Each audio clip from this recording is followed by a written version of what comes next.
Sisipot na daw po etong si Sara Duterte sa budget hearing sa Kamara bukas, September 16.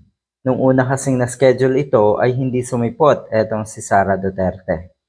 Hindi sumipot. Tignan nyo yung sinasayang na oras, pera, at resources na itong si Sara Duterte, di ba?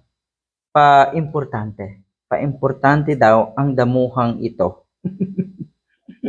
Oo nga naman. Pa-importante.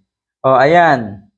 Hindi sumipot, pero sinigurado daw na sisipot na nga ngayong Martes, bukas, September 16. Dadalo na daw etong si Tambalostay dito sa budget hearing ng House Appropriations Committee. Kung naalala niyo po, eto yun, dito nagsimula lahat.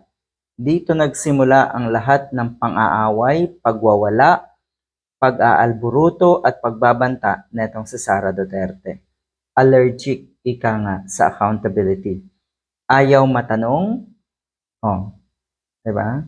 Kasi nasanay na kung ano yung gusto nila, ayun ang masusunod. So ngayon, hindi naman po pwede na ganun lagi, diba? Dahil tapos na. Ika nga, tapos na ang paghahari-harian nyo. At wala na kayo siguradong pag-asa pa na makabalik sa pwesto.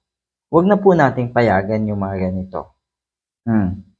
Ngayon, nabuking etong si Sara Duterte, hindi umattend, hindi dumalo noong September 12.